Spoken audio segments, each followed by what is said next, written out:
बस यार कोई कॉफी पिला दे। मैं नहीं बना रही हूँ।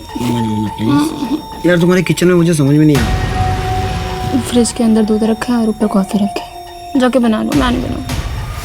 ठीक है मैडम, कोई बात नहीं, मैं आपके लिए कॉफी बनाता हूँ।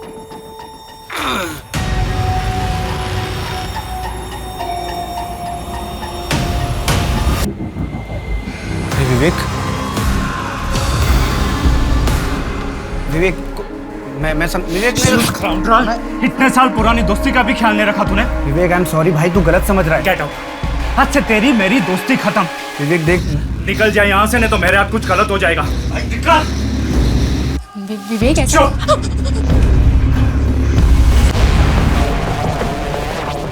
विवेक जल्दी करो, फ्लाइट मिस हो जाएगी। विवेक, हाँ क्या हुआ? कुछ नहीं, चल।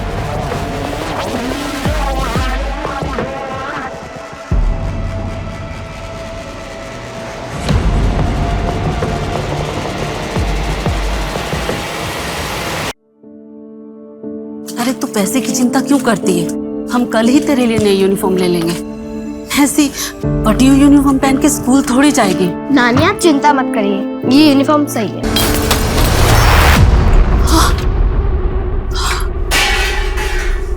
क्या कर रहा है सब तू? दिमाग खराब हो गया क्या तेरा? पैसे किधर है? मुझे पैसे चाहिए अभी के अभी। तेरी शराब के लिए फालतू पैसे नहीं है मेरे पास। उस मनुष्य पे खर्चा करने के लिए तेरे पास पैसा है और मेरे लिए नहीं है। सब तेरी वजह से हो रहा है। हाँ? पहले तो अपने माँ बाप को खा गई तू, अब इस घर में झगड़ा करवा रही है। मुझे नहीं रहना इसके साथ, मैं जा रहा हूँ यहाँ से। चल।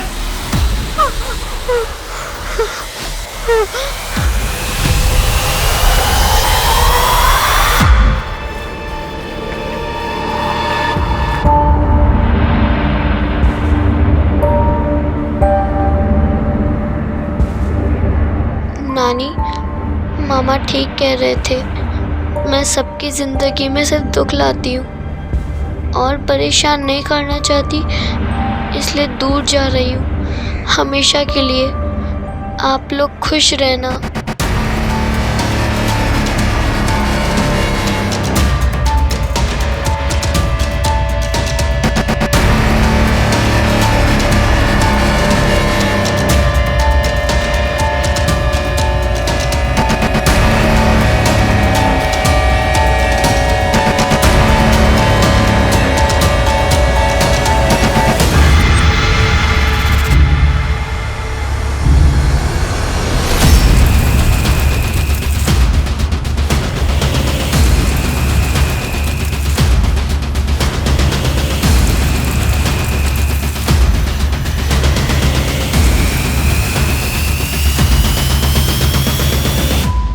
गुस्से में उठाया गया कोई भी कदम हमें अक्सर तबाही की ओर ले जाता है। गुस्सा न सिर्फ दूसरों की जिंदगी बर्बाद करता है, बल्कि खुद के जीवन में भी जिंदगी भर का जहर घोल देता है। हम सब के अंदर अच्छाई और बुराई दोनों होती है। हमारी सोच पर हमारा नियंत्रण ये तय करता है कि हम किस राह को चुनते हैं। इस नए अध्याय में हम देश के अलग अलग शहरों और गांवों से ऐसे हैरतअंगेज केसेस देखेंगे जिसमें दिल दहला देने वाले जुर्म हुए, सिर्फ इसलिए क्योंकि किसी एक इंसान ने अपनी समझ और आचरण पर नियंत्रण नहीं रखा। आज का ये केस एक असंभव पहेली बनकर पुलिस के सामने आया था, जिसमें जुर्म और मुजरिम दोनों ने पुलिस के होश उड़ा दिए थे। वाह, ये मेरे लिए।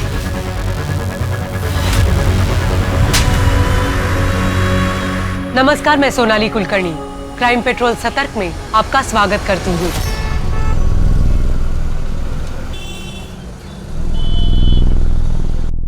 छह 628 साल पुरानी बात है।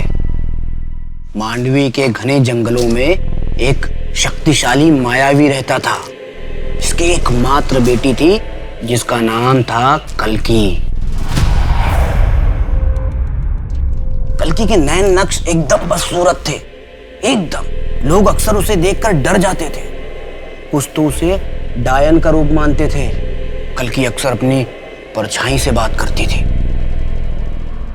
कल्कि को ऐसा लगता था कि एकमात्र परछाई ही उसकी दोस्त है। एक बार मांडवी के राजकुमार सूर्यदीप अपनी मंगेतर प्रियमोदा के साथ जंगल की सैर पर निकले। अचानक कुछ लुटेरों ने उन पे हमला कर दिया। बहुत जद्दोजहद हुई राजकुमार में, बहुत।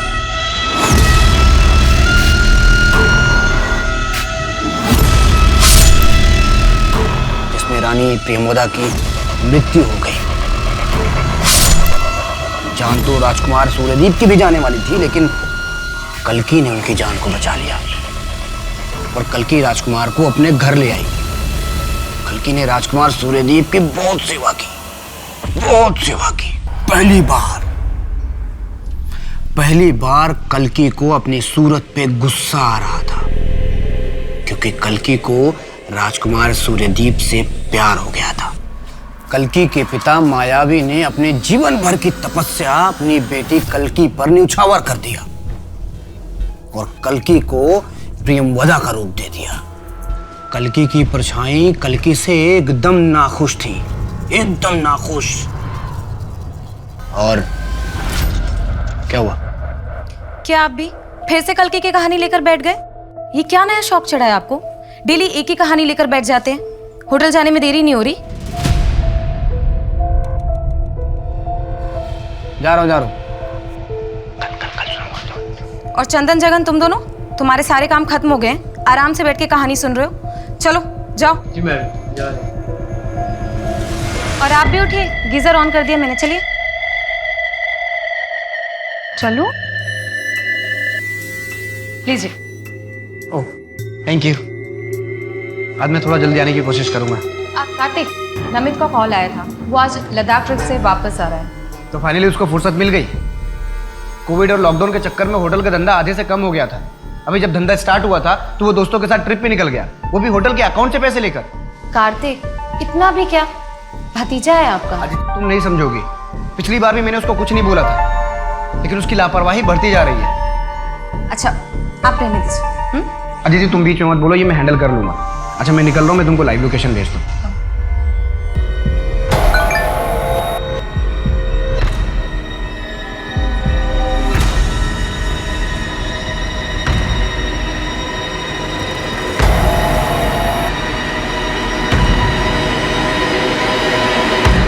जादव जी, पिछले 4 महीने से आपके पास से मंगाया हुआ राशन खराब निकल रहा है। आटा, दाल, चावल सब में कीड़ा लगा हुआ है। आपकी वजह से मुझे बाहर से सामान मंगवाना पड़ा और उसके पैसे आपको नहीं मिलेंगे, समझे आप? पैसे नहीं मिलेंगे? कैसे नहीं मिलेंगे? राशन बिल्कुल ठीक था, आपने ठीक से रखा ही नहीं होगा। और फिर मैंने नमित को ऊपर के पैसे भी तो दिए थे, उसका क्या हुआ? आप क्या हो रहा है? किस पैसे की बात कर रहे हो तुम? मैंने नमित को 5 लाख रुपए दिए थे। उसने मुझे भरोसा दिलाया था कि इस होटल में आगे का पूरा राशन का कॉन्ट्रैक्ट तुम्हारा ही रहेगा। नमित कौन होता डील करने वाला? होटल मेरा है और मैं ये डील कैंसिल कर रहा हूँ। निकलो यहाँ से। मेरी 5 लाख का क्या होगा? होटल एसोसिएशन की मीटिंग में बताऊंगा सबको कि तुम कैसे एम्प्लॉय को घूस देके अपना काम निकलवाते हो। फिर देखता हूँ कौन करता है डील तुम्हारे साथ। नमित वापस आया तो बोलना आके मिले मुझे, और तुम मेरे केबिन में आओ। काजल, ये फाइल अच्छे से पढ़ लो। आज से नमित का पूरा काम तुम संभालोगी और उम्मीद करता हूँ कि तुम मेरा भरोसा नहीं तोड़ोगी। बिल्कुल नहीं कार्तिक। तुम्हें पता है आज मैं कितना खुश हूँ। अब हमें साथ रहने के और भी ज्यादा मौके मिल जाएंगे। What? काजल, तुम गलत समझ रही हो। पहले भी तो हम साथ में कितना खुश थे। देखो काजल, पहले जो कुछ भी हुआ वो मेरी गलती थी, लेकिन अब मैं बिल्कुल बदल गया हूँ। अब मैं उसे धोखा नहीं दे सकता। पर Kartik, I still love you. Kajal please, you can go now.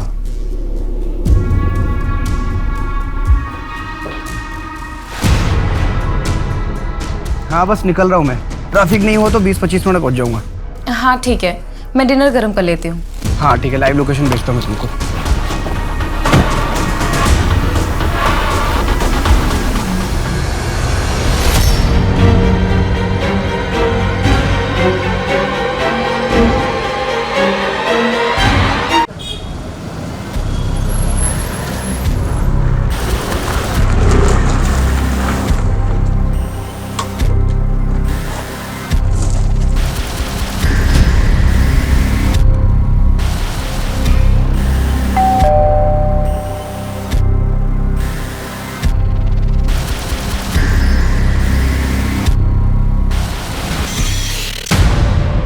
चाची क्या हुआ?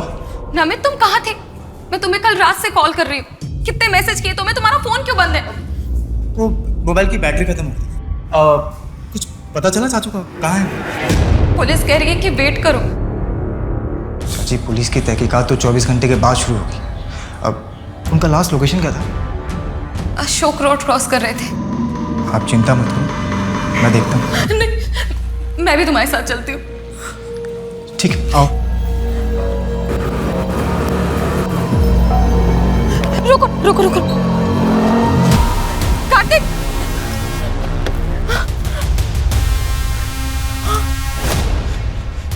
क्या हुआ?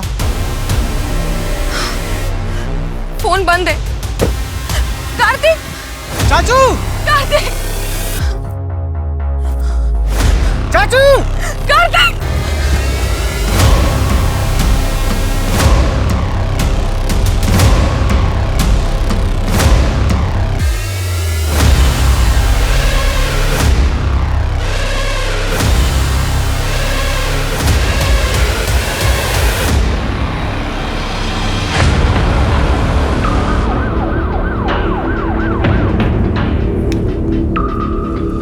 विक्टिम का नाम कार्तिक महाजन होटल का मालिक।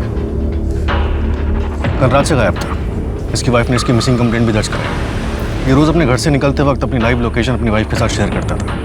कल इसकी लाइव लोकेशन यहीं ऑफ हुई। रोज लाइव लोकेशन वाइफ को शेयर करता था? क्यों?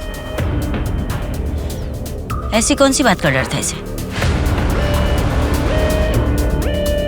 कुछ मिला?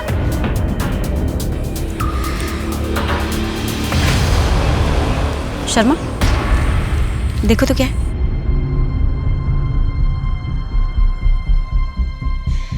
NH इलायची लगता है रिसेंटली किसी ने खाकर फेंका है। धूल मिट्टी नहीं है इस पर।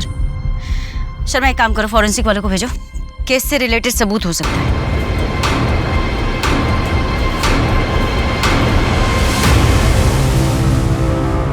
वाह, ये मेरे लिए? खास तुम्हारे लिए मंगवाया मैंने। इसकी क्या जरूरत थी? तुम ऑलरेडी मुझे कितने गिफ्ट्स देते रहते हो। अरे मुझे अच्छी लगी तो मैंने ले ली। बाय द वे तुम्हारे ऊपर ये बहुत अच्छी लगेगी। देखो, ऐ शाबाश, देखो। Nice, thank you Kartik, I love you.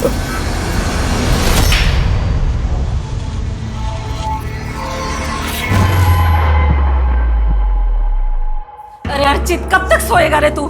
चल जल्दी उठ। तुझे मिश्रा जी से मिलने जाना था ना? कितना मुश्किल से तेरा नौकरी का बात किया। अब उठ भी, जल्दी जा। क्यों दिमाग खराब कर रही है बुढ़िया? जा सोने दे। और तेरी वो 2 टके की छोटी मोटी नौकरी नहीं करनी मुझे। कुछ बड़ा करने वाला हूँ मैं। सुबह सुबह दिमाग खराब करती है बुढ़िया। अरे जी, तू आ गई। चल मैं तेरे लिए नाश्ता लगा देती हूँ। नानी, आप रोइए मत। जब मैं बड़ी हो जाऊंगी ना, मैं सब संभालूंगी। आप चिंता मत करिए।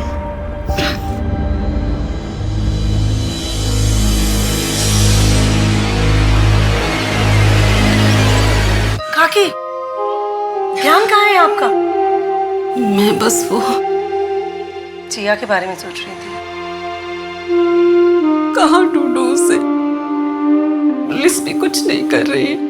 शायद पुलिस को जो लग रहा है कि जिया खुद से कहीं गई है, वो सही है। उसने खत भी तो लिखा था ना। पर बच्ची है, कहीं भी है तो ढूंढना तो होगा ना। हिम्मत रखिए काकी। अरे वो मेरी चाय बन गई? जिया का अब तक कुछ पता चला? नहीं, अब मैं चाय गर्म करके लाती हूँ।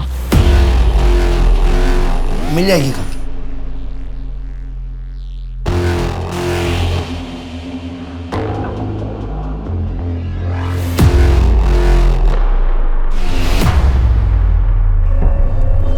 हाँ मैं भी, हाँ ठीक है, मैं भेजता हूँ।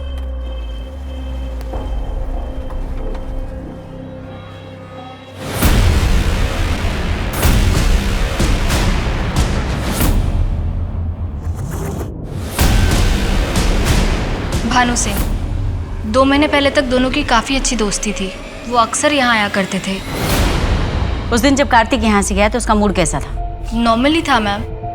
हाँ, सुबह वो राशन वाले वेंडर के साथ थोड़ी नोकझोंक हुई थी, होटल एसोसिएशन की मीटिंग में बताऊंगा सबको कि तुम कैसे एम्प्लॉय को घूस दे के अपना काम निकलवाते हो। तो थोड़े अपसेट थे। उसके बाद नमित सर का वेट कर रहे थे पर वो आए नहीं, इसलिए थोड़ा सा नाराज थे। बट उसके बाद नॉर्मल थे, कुछ अजीब नहीं लगा मुझे। हमें इस भानु सिंह से बात करनी होगी, शायद उसे कुछ पता। बड़ा अजीब है, 2 महीने बाद वो कार्तिक से मिलने आता है और उसी रात कार्तिक का मर्डर हो जाता है। सीधे सीधे बता, तू पैसा लगाएगा या नहीं? मानो बात समझ, तेरा बिजनेस मॉडल किताबी बातों पे बेस्ड है। इस बिजनेस का ना कोई रिसर्च है और ना कोई एनालिसिस। ऐसे में मैं पैसे रिस्क में नहीं डाल सकता यार।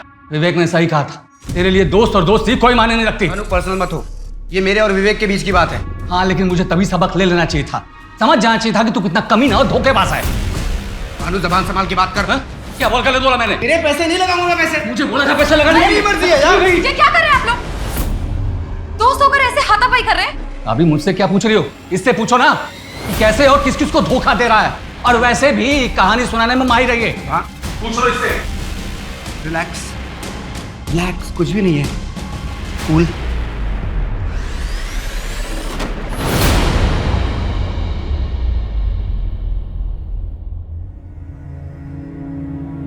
अरे माँ, आओ आओ आओ आओ, ये देख मैं तेरे लिए क्या लाया। इतने पैसे कहाँ से आए तेरे पास? अरे माँ, ये समझ ले तेरे बेटे को बहुत बड़ी लॉटरी लग गई है। लॉटरी? कैसी लॉटरी? अरे माँ, अब ये समझ ले कि तेरा बेटा बहुत बड़ा आदमी बनने वाला है। अब खड़े खड़े सब कहानी सुनेगी क्या? मुझे भूख लगी है, कुछ अच्छा सा खिला दे। चल मैं फ्रेश होके आता हूँ।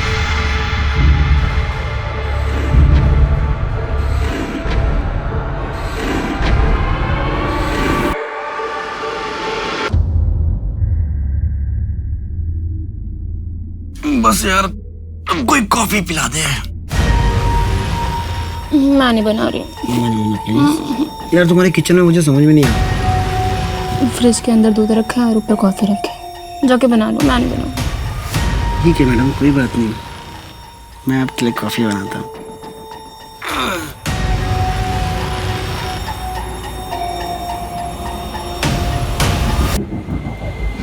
विवेक, विवेक विवेक इतने साल पुरानी दोस्ती का भी ख्याल नहीं रखा तूने। विवेक, आई एम सॉरी भाई, तू गलत समझ रहा है। गेट आउट, आज से तेरी मेरी दोस्ती खत्म। विवेक देख, निकल जाए यहाँ से, नहीं तो मेरे हाथ कुछ गलत हो जाएगा। विवेक ऐसे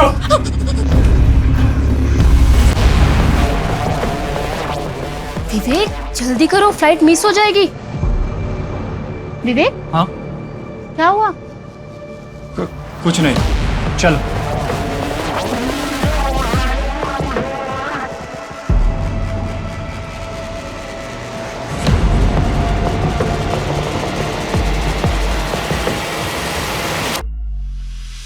मैडम, पोस्टमार्टम रिपोर्ट के हिसाब से कार्तिक का मर्डर 15 तारीख की रात को 9:30 बजे से 11 बजे के बीच में हुआ था। Murder weapon? कोई तेज धार वाला ऑब्जेक्ट जैसे चाकू। उस वेंडर राधे का कुछ पता चला? उसके सीडीआर और लोकेशन डिटेल्स चेक किए। वो मर्डर वाले दिन अपने किसी रिश्तेदार की शादी अटेंड कर रहा था। कार्तिक का भतीजा नमित? उसका फोन 15 तारीख की रात से स्विच ऑफ था, जो सुबह 7 बजे के आसपास जाके स्विच ऑन हुआ। शर्मा, मुझे लगता है कि कार्तिक के भतीजे नमित की हिस्ट्री निकलवानी चाहिए। क्या उसके पास कोई ऐसा मोटिव है जो कार्तिक को नुकसान पहुंचा सके? भानु? उसका फोन अभी भी स्विच ऑफ, घर पे ताला लगा हुआ है। उसके ऑफिस में पता किया लेकिन किसी को कुछ नहीं मालूम। उसके माँ बाप? कोई नहीं, अकेला रहता है। वैसे पता चला है कि कार्तिक के 2 काफी करीबी दोस्त थे, विवेक और भानु। विवेक की वाइफ के साथ कार्तिक का अफेयर था, जो विवेक को 1 साल पहले पता चला और उसने दोस्ती तोड़ ली। इस विवेक के पास मोटिव है। लेकिन मैडम, 1 साल तक क्यों रुकेगा? वैसे बात हुई है उससे, वो मुंबई में कोई कॉन्फ्रेंस अटेंड कर रहा है अपनी वाइफ नैना के साथ। 1-2 दिन में आ जाएगा, तब बात करेगा। एक काम करते हैं, बाय द टाइम हम कार्तिक की बीवी अदिति से बात करते हैं। मुझे लगता है उसे पता होगा इस अफेयर के बारे में। अब आपके सामने पेश है राजकुमार सूर्यदीप और राजकुमारी प्रियमवदा।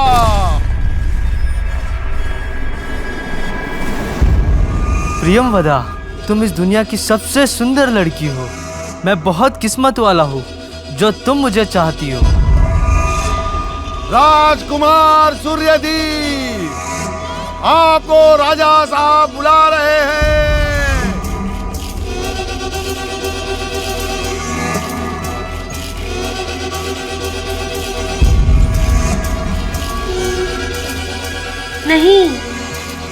धोखा है, ये सब एक झूठ है।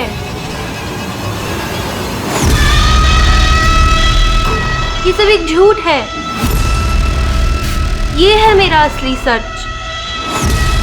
कब तक ये सच मैं आप सबसे छुपाऊंगी? सत्य, असत्य, प्रत्यक्ष, अप्रत्यक्ष, किस जीवन का मैं चयन करूं? शाबाश बेटा, तूने तो स्टेज पे कमाल कर दिया। किसी को पता ही नहीं चला कि प्रियंवदा लड़की नहीं लड़का। सच बाबा? अरे हाँ बिल्कुल। चल चल चल, अब नाटक का आखिरी अंग बचा ना, तो जल्दी से कपड़े बदल ले, ठीक है? हाँ।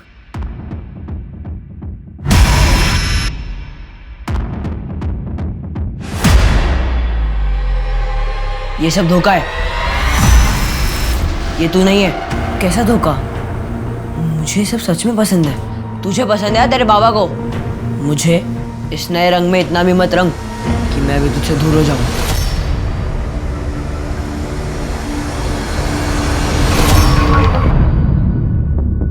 यार मैं उससे प्यार करने लगा हूँ।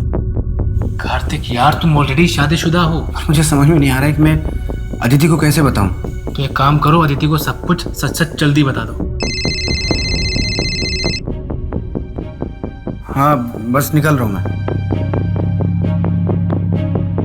निकलता हूँ।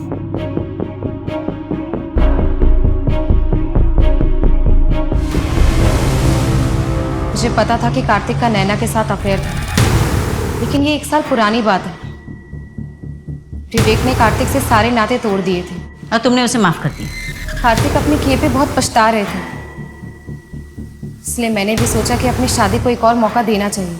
मैं पूरा भरोसा नहीं कर पा रही थी, लेकिन हम दोनों कोशिश कर रहे थे। नैना के बाद कार्तिक का कोई और अफेयर वगैरह? जी मुझे नहीं पता, लेकिन कार्तिक पिछले 1 साल से अपनी लाइव लोकेशन मुझसे शेयर कर रहे थे, प्रूफ के तौर पे, ताकि वो जहाँ पर भी रहे मुझे पता हो और मैं उन पर कभी शक ना करूँ। वो काफ़ी बदल गए थे। बदल गए थे मतलब? बहुत हंसमुख हो गए थे। हर सुबह बैठकर हम दोनों को कल्कि की कहानियाँ सुनाते रहे। कहाँ पढ़ी थी? कोई बुक, ब्लॉग? जी ये नहीं पता, लेकिन कार्तिक बहुत खुश थे। जिस दिन कार्तिक की डेथ हुई, I mean 15 अप्रैल को, रात 9:30 से 11 के बीच में आप कहाँ थे? मैं अपने घर पर थी, कार्तिक का इंतज़ार कर रही थी। काफ़ी टाइम तक जब कार्तिक नहीं आए तो मैंने उन्हें कॉल किया, लेकिन उनका फ़ोन बंद आ रहा था। फिर करीब 11:45 के आसपास मैं पुलिस स्टेशन गई थी। मेरे घर के एंट्रेंस में CCTV कैमरा है, आप चाहे तो चेक कर सकती हैं, या फिर आप चंदन से भी पूछ सकती हैं।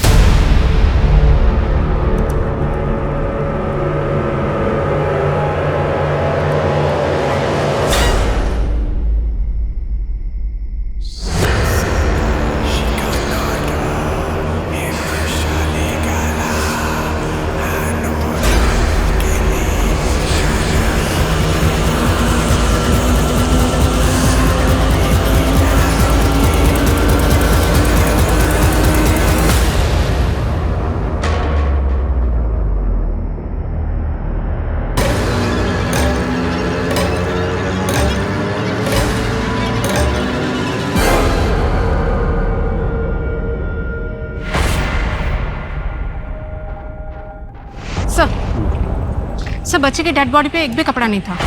Sexual assault? कुछ कह नहीं सकते सर, गला भी कटा हुआ है इसे। ये जिया वर्मा है ना? मिसिंग कंप्लेंट आई थी इसकी।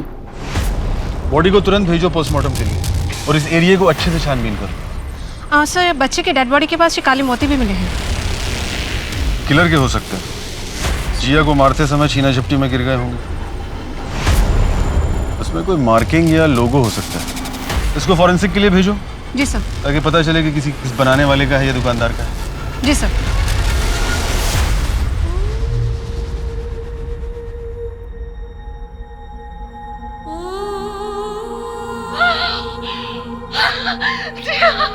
जिया मेरी बच्ची, जिया, ये क्या हो गया? जिया, जिया, ये क्या हो गया? क्या मतलब है नाटक नहीं करूँगा? बाबा मुझे लड़कियों के कपड़े नहीं पहनना, सब लोग चिढ़ाएंगे मुझे। बेटा तू सबसे सुंदर प्रेमवदा है, तुझसे अच्छा कोई नहीं कर सकता। बाबा मैं सूर्यदीप बन जाऊं? नहीं, तू प्रेमवदा ही बनेगा, ये मेरा आखिरी फैसला है। जल्दी बाहर आ जा। खाना ऑर्डर किया है, खा लो। मुझे भूख नहीं है नमित। ऐसे तो आपकी तबीयत खराब हो जाएगी। सच बताओ, क्या कार्तिक को तुमने? क्या? ये आप क्या बोल रहे हैं? जिस रात उनका मर्डर हुआ तुम कहाँ थे?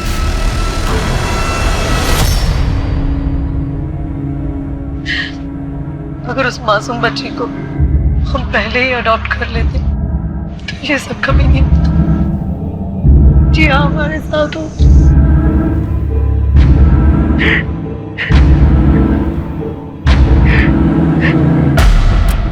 मैडम, कार्तिक का भतीजा नमित, उसके बारे में एक इन्फॉर्मेशन मिली है। ये एक हैबिचुअल जुआरी है, सट्टेबाजी, जुआ, ये उसकी कमजोरी है। उसके ऊपर काफी उधारी भी है। हर थर्सडे को वो एक इलीगल बेटिंग पार्लर में जाता है, जो विजयनगर में। ये अशोक रोड वाले जंगल के बगल में है ना, जहाँ से हमें कार्तिक की डेड बॉडी मिली थी?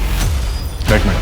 15 अप्रैल को जिस दिन कार्तिक की मौत हुई उस दिन भी थर्सडे था, यानी कि हादसे के वक्त नमित उसी एरिया में था, राइट? हाँ, पप्पू ने बताया था कि उस दिन नमित बैटिंग पार्लर गया था। और एक बात मैडम, कि नमित को इलायची खाने का बहुत शौक है और उसका फेवरेट ब्रांड है NH इलायची। उठाओ साले को। सर, ये पोस्टमार्टम रिपोर्ट आ गई है। जिया की बॉडी के पास जो काले मोती मिले थे उस पर जीजे का लोगो मिला। जी सर, ज्ञानी ज्वेलर्स। उसके ऑनर से बात करो और पता लगाओ कि वो काले मोती किसने खरीदे थे। सर, एक और इन्फॉर्मेशन है जिया के मामा अर्चित के बारे में। हाँ? मैम आप मुझे मार क्यों रहे हैं मैम? और हम क्यों मारेंगे अपने चाचू को? क्योंकि तेरे ऊपर लाखों का कर्ज है और तेरी बेटिंग की लत के बारे में मालूम है हमें। मैम आपको ये भी पता होगा कि जिस दिन चाचू का मर्डर हुआ था हम बैटिंग कर रहे थे। 11:30 बजे पहुंचा था तू साले, और कार्तिक का मर्डर 9:30 से 11 के बीच में हुआ था। बंसल चेयर दे। बैठ बैठ बंसल, ले इलायची, तेरा फेवरेट है ना? कार्तिक की डेड बॉडी के पास हमें यही ब्रांड मिला था। तो ही खाता है ना? तो ये है आपका सबूत। उम्र क्या है तेरी? 23 साल। तू 6 साल का रहा होगा, तब से पुलिस की नौकरी करती हूँ मैं। तोड़ो इसे, तब तक तोड़ो जब तक सच्चाई ना बोले।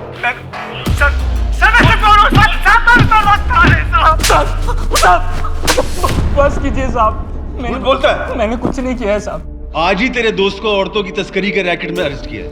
पिछले 2 हफ्ते से तुम दोनों के बीच में कुछ ज्यादा ही बातचीत चल रही थी और अचानक जिया गायब हो गई और तू अमीर हो गया। हाँ? कहीं तूने जिया को बेच तो नहीं दिया उसके हाथों? नहीं साहब, मैंने तो बस जिया की माँ के गहने बेचे थे। और अगर आपको सवाल करनी है ना तो उन लोग से कीजिएगा जो जिया को गोद लेना चाहते थे। हाथ धो के पीछे पड़े थे साहब मेरी माँ के, जिया को गोद लेने के लिए। मैंने कुछ नहीं किया है साहब। हाँ बेटा, आई एम सो सॉरी। पापा है ना, पापा आपको होमवर्क करवा देंगे। पक्का पक्का संडे को मम्मा आपके और पापा के साथ गार्डन जाएंगे, promise. Bye bye, love you. Okay Pari, love you बेटा, बाय। बच्चे भी ना। मैडम, ये फॉरेंसिक टीम को कार के मैट के नीचे से ज्वेलरी मिली है। अदिति से बात हुई लेकिन ये उसका नहीं है। नहीं, अदिति की हो भी नहीं सकती क्योंकि वो बहुत फाइन ज्वेलरी पहनती है, डेलीकेट से पीसेस होते हैं। ये तो इसके लोगों से पता करवाते हैं। ये काले मोती गानी ज्वेलर्स के यहाँ से ही खरीदे गए थे। खरीदे किसने थे, कुछ पता चला? नहीं सर, बहुत कॉमन है। ज्वेलर से कहो हमें सारे रिकॉर्ड चेक करके बताए इमीडिएटली। राजन और मैं जिया को अडॉप्ट करना चाहती थी, लेकिन मालती काकी जिया के बगैर रह नहीं सकती थी तो उन्होंने मना कर दी। और इस गुस्से में आप लोगों ने जिया को मार दिया? ये कैसी बातें कर रहे हैं सर आप?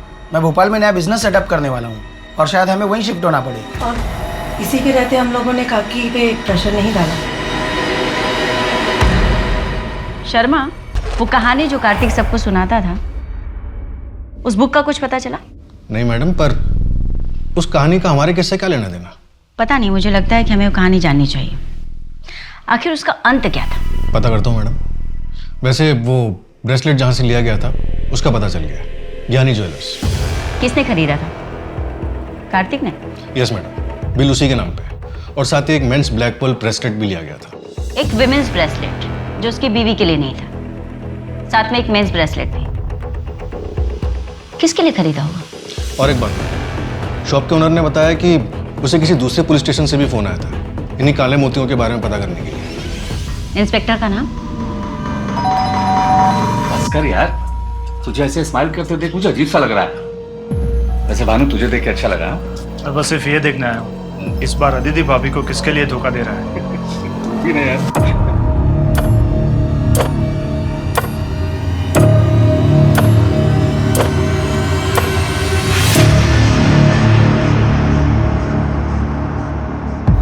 नैना, मुझे कार्तिक के बारे में एक ऐसी बात पता है जिसको सुनकर अदिति भाभी को दुख होगा, पर यह बात बाहर ताना बहुत ज़रूरी है। हाँ, मुझे पुलिस को यह बात बतानी होगी। नहीं, मैं नहीं फंसूंगा। अगर ये बात पुलिस को मालूम चली तो केस सॉल्व होने में मदद होगी। हाँ, मैं पुलिस स्टेशन होकर घर ही आऊँगा।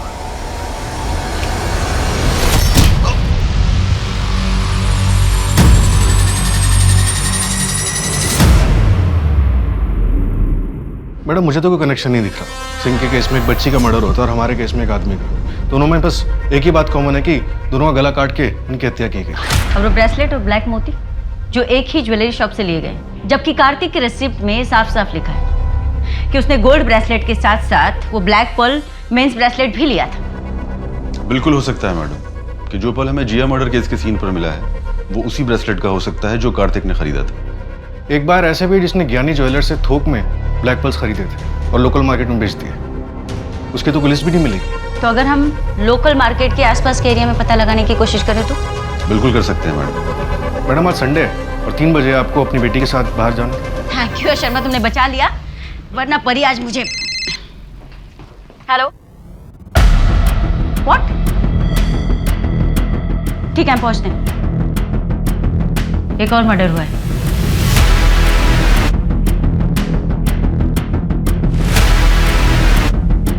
विवेक ने अपनी वाइफ नैना से लास्ट कहा था कि वो कार्तिक के मर्डर के बारे में पुलिस को कुछ बताना चाहता है। पर ऐसा क्या है जिसकी वजह से इसे मार दिया गया? इस असंभव पहेली के जाल में फंसकर एक और आदमी अपनी जान गंवा चुका था, लेकिन अब भी पुलिस के पास कातिल तक पहुंचने का कोई ठोस रास्ता नहीं था। कार्तिक के साथ वो औरत कौन थी? अगर वो सच में कार्तिक से प्यार करती थी तो वो अब तक सामने क्यों नहीं आई थी? इन मर्डर्स के पीछे का सच क्या था? क्या विवेक आखिरी विक्टिम था या और भी जुर्म होने बाकी थे? नैना, अपने पति के बारे में कुछ बता सकती हो? मैम, वो बहुत ही अच्छे इंसान थे, बस थोड़ा अंधविश्वासी थे। जादू टोना, तंत्र विद्या, इन सब में विश्वास करते थे। कभी कभी तो उनकी अजीब हरकतें देखकर मुझे उनसे डर ही लग जाता था। क्या विवेक के पास कोई ब्लैक पर्ल की ब्रेसलेट थी? पता नहीं, मैंने कभी देखा तो नहीं। तुम्हारा और कार्तिक के बीच अफेयर खत्म हो चुका था? उस दिन के बाद ना मैं उससे कभी मिली और ना मैंने उससे कभी बात की। मैं भी कितनी बड़ी बेवकूफ़ थी, कॉलेज के टाइम से उसे पसंद करती थी, लेकिन उसे जानवी के अलावा कुछ दिखता ही नहीं था। जानवी के इंदौर वापस आने के बाद से ही ना उन लोगों में फिर से बातचीत शुरू हो गई थी। जानवी कौन है? यू चीटर, साले धोखेबाज कहीं के। तुम्हें क्या लगा कि तुम मुझे अचानक यूज करके ऐसे छोड़ दोगे और मैं खड़ी खड़ी देखती रहूंगी? मैं तुम्हें छोड़ूंगी नहीं। तुम अपने आप को समझते क्या हो Kartik? Janhvi, I am sorry, मैं तुमको लाइक नहीं करता हूँ। अच्छा, 2 साल से मजाक कर रहा था क्या? हाँ, तो अभी याद आया कि मैं तुम्हें पसंद नहीं करती हूँ। हाँ, मैं कार्तिक से बहुत ज़्यादा गुस्सा थी, लेकिन 10 साल पहले। और मैम, अगर आप मेरी जगह होती तो शायद वही फील करती। जब आपको ये पता चलता कि जो 2 साल से आपका बॉयफ्रेंड है वो आपको नहीं, आपके बेस्ट फ्रेंड को लाइक करता है। Best friend? यू मीन नैना? नहीं, नैना नहीं। नैना नहीं तो और कौन? अजय सिंह। व्हाट? तुम्हारा मतलब है कार्तिक लड़कों में भी इंटरेस्टेड था? उसने मुझे बताया था वो बाइसेक्सुअल था, लड़कों को भी पसंद करता था। क्या अदिति जानती थी कि कार्तिक लड़कों में भी इंटरेस्ट रखता है? हाँ मैम।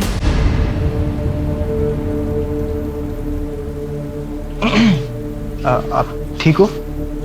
हाँ, मुझे क्या हुआ है? तुझे पुलिस ने छोड़ दिया? हाँ, उनके पास मेरे खिलाफ कोई सबूत ही नहीं था। आपको पता है कि चाचू को लड़कों में इंटरेस्ट। खाना फ्रिज में रखा है, खा लेना। एक बात खटक रही है शर्मा, कार्तिक महाजन की जिंदगी में अचानक से ऐसा क्या हो गया था कि वो खुश रहने लगा था, शांत हो गया था? आखिर क्या? कहानियां सुनाने के नए शौक के अलावा असली नाटक में परछाई का कोई जिक्र नहीं था। ये परछाई वाला एंगल इस नाटक में डाल के इसे नया रूप दिया गया। और ये काम सिर्फ वही कर सकता है जिसे न सिर्फ ये नाटक मुंह ज़बानी याद हो, बल्कि सांवेर में इस नाटक का पात्र भी रह चुका। यू मीन राइटर प्रकाश त्यागी का बेटा दिनेश? Right madam. और जो कहानियां वो सुनाता था वो 14-15 साल पुरानी है।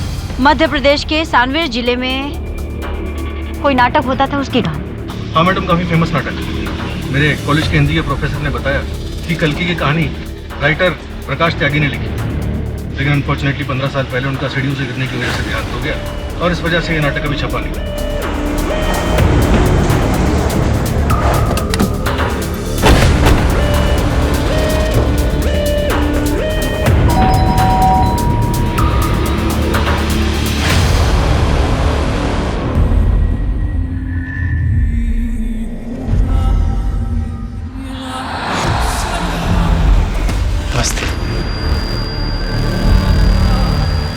आइए, मैं आप ही का इंतज़ार कर रहा था।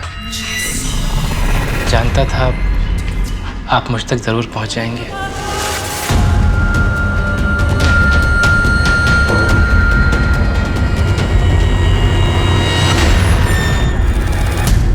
Thank you. दिनेश, आपने पुलिस को फ़ोन करके बताना ज़रूरी क्यों नहीं समझा?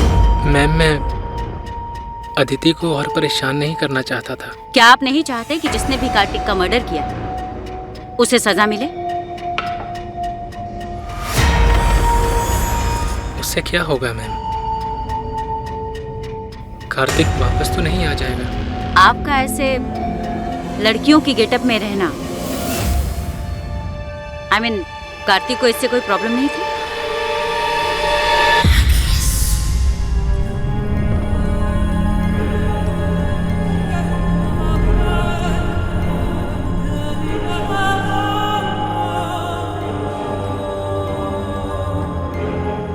यही मेरा असल रूप है, मेरा सच है।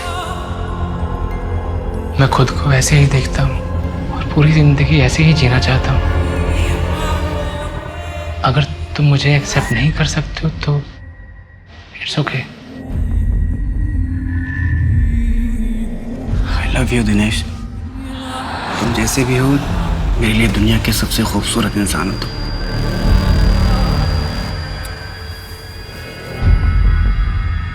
एक दूसरे में हमें जिंदगी मिल गई थी, जैसे सूर्यदीप और कल्कि। आप जानते हैं इस नाटक के बारे में? शुरू के 2 अंक, आखिरी में क्या हुआ? वही जो हर नाटक में होता है, दुख, विलाप और मौत। कल्कि ने सूर्यदीप को अपनी हकीकत बताने का तय किया और सूर्यदीप के सामने अपने असल रूप में आ गई। कल्कि का कुरूप देखकर सूर्यदीप ने कल्कि को जान से मार दिया। घायल कल्कि जमीन पर पड़ी हुई थी।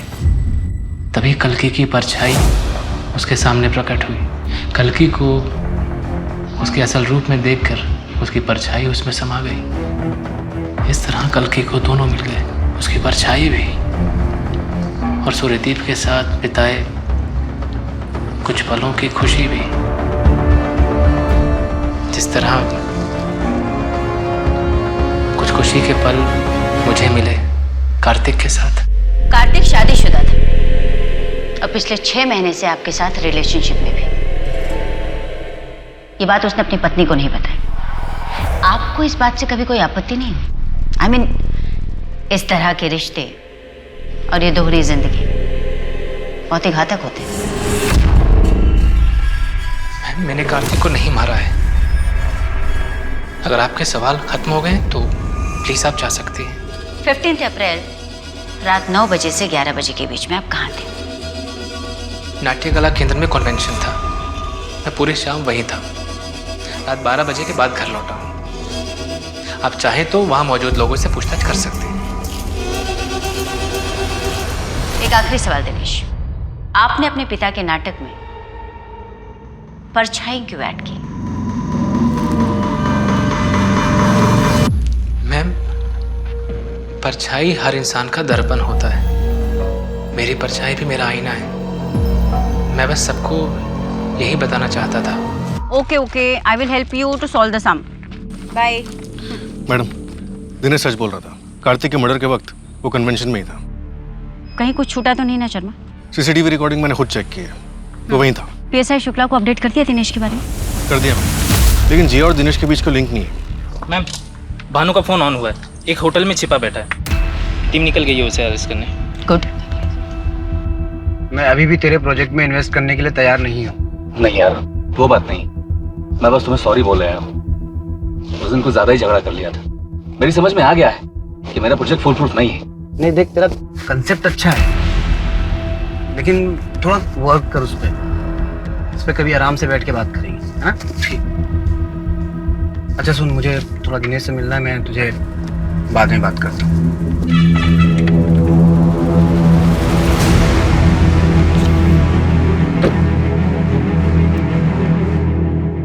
नेटवर्क ही नहीं आ रहा है।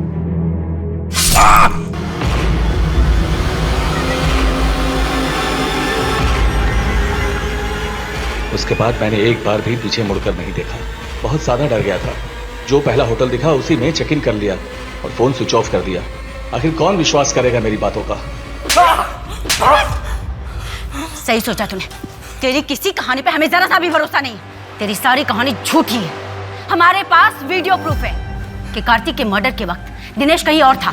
नहीं, मैं सच बोल रहा हूँ। मैंने उसे अपनी आंखों से देखा है। वो आदमी जिसने कार्तिक का गला काटा, उसका खून पिया, वो दिनेश ही था, कोई और नहीं था।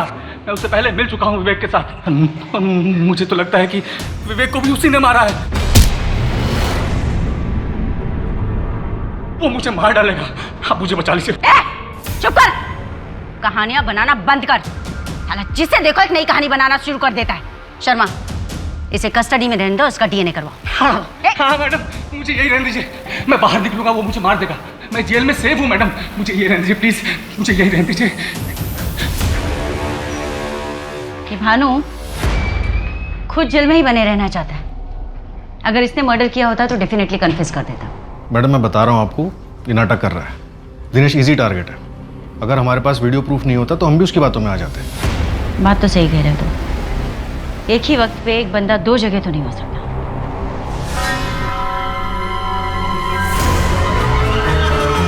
परछाई हर इंसान का दर्पण होता है। मेरी परछाई भी मेरा आईना है। शर्मा, चलो।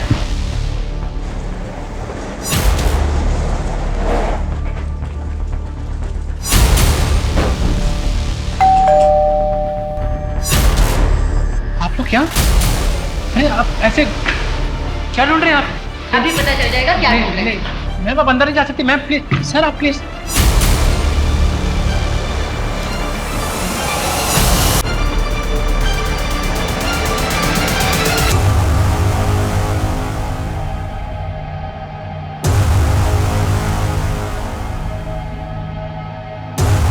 इस नए रंग में इतना भी मत रंग कि मैं भी तुझसे दूर हो जाऊं।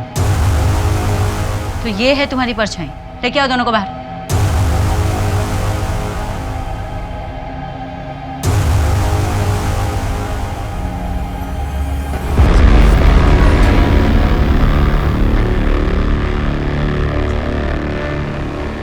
मैंने ब्रेसलेट मिला है, इसे कबाड़ में छिपा के रखा है। इसे तो ढूंढ रहे थे हम लोग। Black pearls bracelet. मितेश, पर ये ब्रेसलेट तो कार्तिक ने तुम्हें दिया था। पुलिस क्यों ढूंढ रही है? मितेश कार्तिक को जानता था? जी मैम, मितेश ने ही मुझे कार्तिक से मिलवाया था। मितेश कार्तिक का दोस्त है और उसका किलर भी। ले चलो इसे। बोल तो रहा हूँ नहीं निकलूंगा बाहर, और पकड़ा भी गया ना तो कुछ बोलूंगा नहीं। हाँ मितेश, कब तक यहाँ छुपे रहोगे? यार दिनेश, ये ड्रग केस में ना गलत फंस गया मैं। यहाँ से बाहर निकलूंगा पुलिस पकड़ लेगी। देख, कुछ दिन की बात और है। जैसे ही पैसे इकट्ठा हो जाएगा ना, हम दोनों यहाँ से कहीं दूर चलेंगे। अब वैसे भी मेरे लिए यहाँ कुछ बचा नहीं है।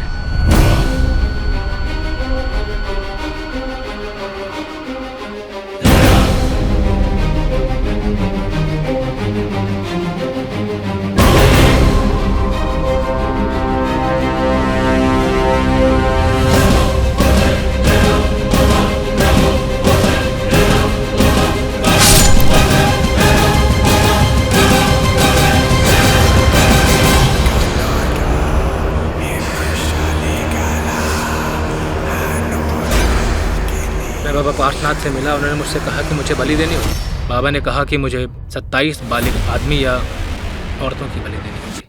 बालिग? तो तुमने जिया को क्यों मारा?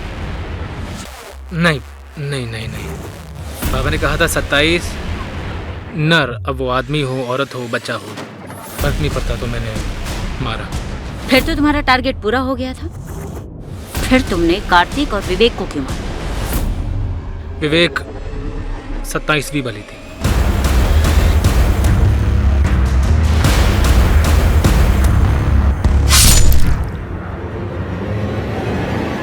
कार्तिक के दोस्त विवेक को भी मारा? मैडम, मुझे ये नहीं पता था कि विवेक दोस्त थे। तुम्हारे घर की टेबल पर उसकी फोटो है और तुम्हें पता नहीं था कि विवेक दोस्त है? जब मैंने मारा तो अंधेरा बहुत था, चेहरा दिखा नहीं। तुमने एक आदमी की जान ले ली और तुमने उसका चेहरा तक नहीं देखा। मैडम, आप बिल्कुल सही थी। सबकी लोकेशन डिटेल्स निकालकर क्रॉस चेक किया तो 3 मैचेस निकले।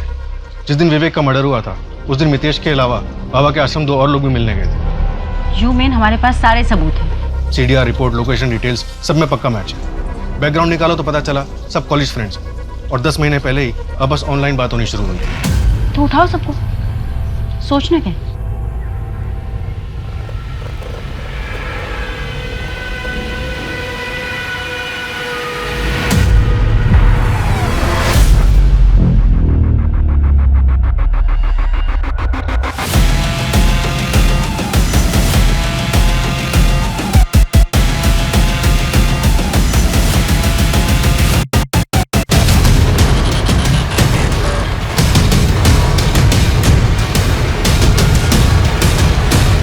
कार्तिक बाबा पार्थनाथ का भक्त था।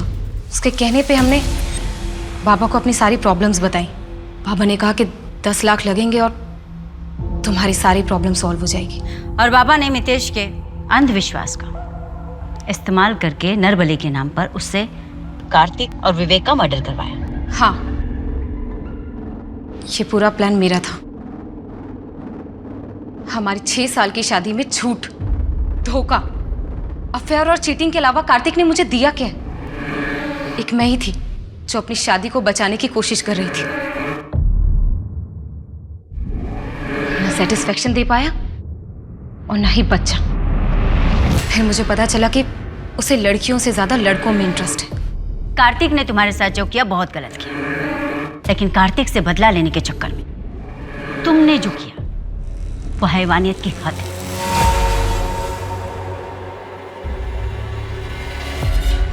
मेरी पहचान, मेरा पहनावा, मितेश जिसे तुम बीमारी समझते हो, इसी पहनावे का इस्तेमाल तुमने भी किया है अपने घटिया मंसूबों को अंजाम देने के लिए। पूरी दुनिया, कानून सब मुझे अपना चुके हैं, एक तुम ही हो जो मुझे अपना नहीं पाए। मितेश, बीमार मैं नहीं हूं, तुम हो बीमार। काफी लंबी तफ्तीश के बाद बाबा पार्थनाथ की चौंका देने वाली सच्चाई सामने आ चुकी थी। अदिति और राजन की तरह और भी लोगों से उनकी जिंदगी का कांटा हटाने के नाम पर पैसे लेते थे और मितेश से नरबली के नाम पर ये खून करवाते थे। ऐसे केसेस के बारे में सुन के लगता है कि लोगों ने तकनीकी उपलब्धियों को तो अपना लिया है, लेकिन कहीं ना कहीं पुरानी सोच के दायरे के पार नहीं देख पा रहे हैं। ये बात समझनी और दूसरों को समझानी होगी कि हर इंसान को उसके मन मुताबिक जिंदगी जीने का पूरा हक है। ये बदलाव प्रगति की ओर सच्चा कदम होगा। इसी के साथ मैं सोनाली कुलकर्णी आपसे विदा लेती हूँ। फिर होगी आपसे मुलाकात एक नए केस के साथ क्राइम पेट्रोल सतर्क में। तब तक अपना और अपने परिवार का ख्याल रखिए। आप जानते हैं हम सब एक मुश्किल दौर से गुजर रहे हैं। कृपया मास्क पहने, सैनिटाइजर का इस्तेमाल करें और उचित दूरी बनाए रखिए। देखते रहिए क्राइम पेट्रोल सतर्क। जय हिंद।